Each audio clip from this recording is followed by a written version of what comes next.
Shelly. I'm John. I'm Harry. With RIFFSLINGER.com.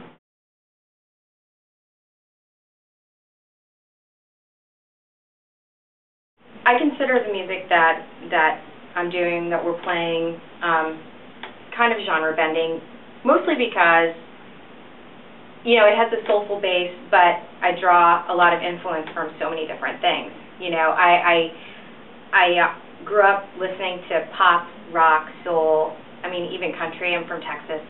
And I just found that organically, I just was doing whatever felt right for the songs, but I also liked so many different things about all different styles of music, so I felt like it wasn't fair to just put the music into a category, and I know that people like to categorize what you are. It makes things easier for people to accept and digest.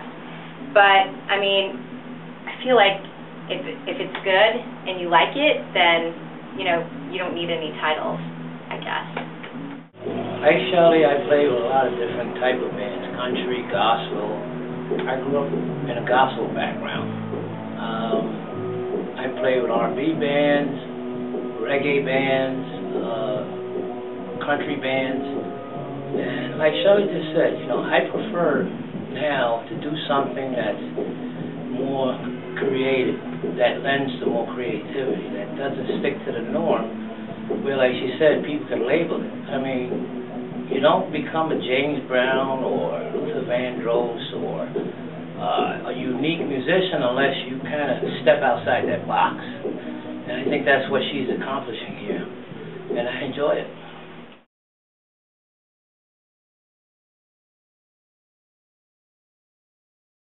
The group came together. It's gone through some different changes, but Harry and John have been with me for a very, very, very long time. When I first put the band together, I had actually had a different bassist, had a different drummer, had a different guitarist, had two guitarists, and you know, I had never actually run a band. I'd never actually been a band leader, and you know, I was going through, you know, the process of trying to make the music come alive.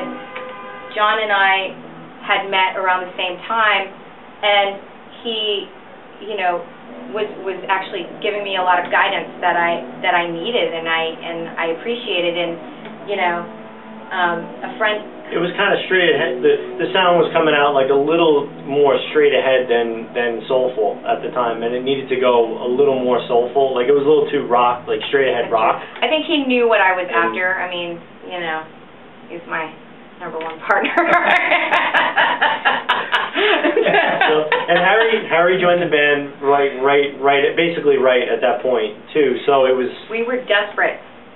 We were trying to find a bassist. We had really tried to meet all sorts of people, and I'm telling you, when you have children, you make them bassists because they will work.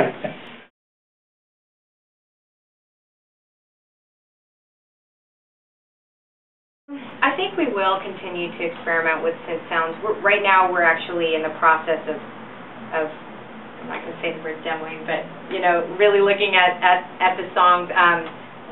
Been finishing up material for the 4th album, and you know, it's taking a different shape than the previous album, especially because we are approaching it as a trio right now. So right there, it's very different than what we had been doing in the past, because I've been playing a lot of guitar, and it's going to be more guitar-centric in terms of the melodic instrument. But I really thought that using certain synth sounds it was like the icing on the cake, really. And so I thought it was really fun to experiment. I mean, I'm never going to say never, but go totally electronic and do everything synthy, because I do love analog instruments, and I love organic sounds. I love real drums. I love hearing humans play. I mean, to me, that's the whole reason that I love to make music, is because there's like sort of, I don't want to say community, but you feel each other, and I think people can really feel that when you have a recording. It's different when you're playing synth sounds. Like sometimes you just put little beeps and blips here. I mean, that's really fun, and that can be really fun stuff, but that can't be the basis for everything. But yeah, I think we're definitely going to continue experimenting with that.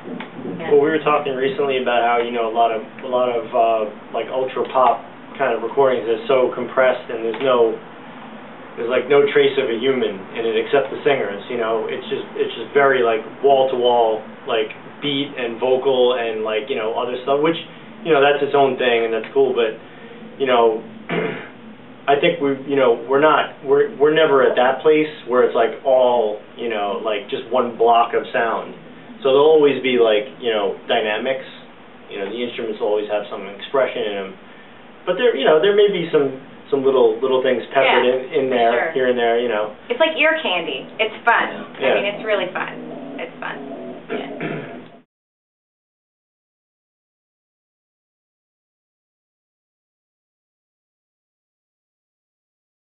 Yes.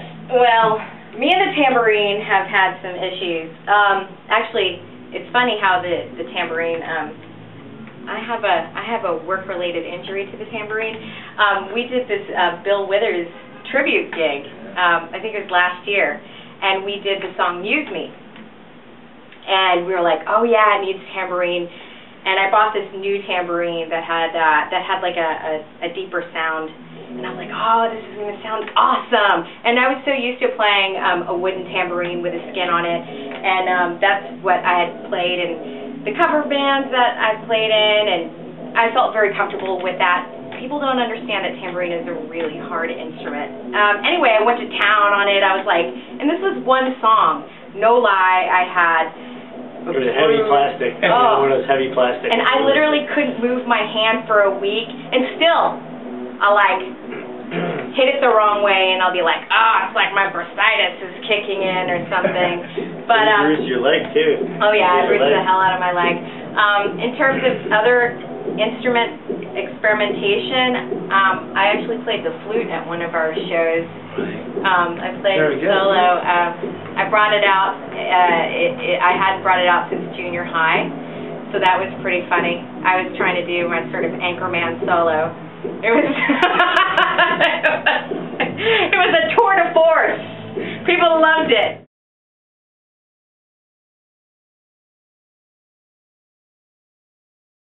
Well, actually, we're going to be going to Dallas in October, and yeah, we've been playing in Philly a lot. We've been taking the show out on the road a little bit more, which has been really great. You know, obviously we love to play in New York, and we're from New York, based here in New York. But it's so nice to play for other markets and other people. You know, just because I feel like they have a different. I don't want to say different appreciation. That's going to sound bad.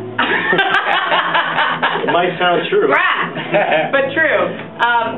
No, I mean we love to go out on the road. We love meeting new people. You know, for example, we've been in Philly a lot, and they've been really receptive to the sound.